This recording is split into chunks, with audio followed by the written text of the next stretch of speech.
মানে বলার সময় বঙ্গবন্ধু, করার সময় বঙ্গবন্ধু বিরোধিতা। বঙ্গবন্ধুর বাংলায় বলতে, বলতে হাসনাতের মুখে ফেনা উঠে গেছিল জুলাইতে। আপনাদের হয়তো খেয়াল আছে। যারা সামাজিক যোগাযোগ মাধ্যমে আছেন। আমি সবাইকে বলতে চাই, হাসনাতদেরকে চিনে রাখুন। এরা কিন্তু ইতিমধ্যেই বিভিন্ন দেশের নাগরিকত্ব নিয়ে নিয়েছে। সব গোপন করা। এখন আপনি একটা প্রশ্ন করেছিলেন শুরুতে কুতুব হিলালি ভাইয়ের কাছে, সেটা হলো যে বুদ্ধিজীবী ভাই, বুদ্ধিজীবী আছে নাকি বাংলাদেশে? মুক্তিযুদ্ধ যখন ভুলণ্ঠিত হয়ে যায় তখন কি বুদ্ধিজীবী থাকে? বুদ্ধিজীবী তো কারাগারে। বুদ্ধিজীবী শাহরিয়ার কবির, মুনতাসির মামুন, জাফর ইকবাল কোথায়? আপনি ফারজানা রূপার মতো মানুষ, মানে আজকে দুঃখের সাথে বলতে হয়, যিনি সত্য, সুন্দর, সাহসের চর্চা করেছেন, তাকে আপনারা এখন কি করলেন? খুনের আসামি বানিয়ে দিলেন। কোন খুনের আসামি? যেখানে কোনো খুনই হয়নি। শাপলায় কি কোনো খুন হয়েছিল? শাপলায় রক্ত লাগিয়ে শুয়েছিল না? প্রমাণ নাই, তথ্য নাই।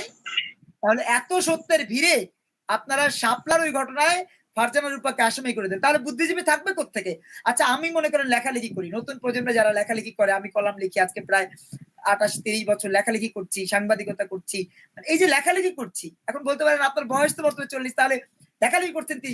ভাই আমি 10 বছর বয়স থেকে লেখালেখি করি। 10 বছর। আমার যখন 10 বছর বয়স, তখন ইত্তেফাকে আমার প্রথম লেখা ছেপেছেন রকুনুজ্জামান খান দাদা ভাই।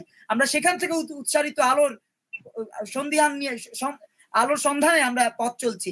আমরা কখনোই অন্ধকারে থাকি না। সেটা আমি বলতে চাই। এখন যে লিখি, সে লেখা কেউ ছাপতে পারে? কেউ তো ভয়ই ছাপে না। বলে না ভাই মেহেদী ভাই আপনি আপাতত লিখেন না, সমস্যা আছে, এই আছে, সেই আছে, বলে ছাপে না।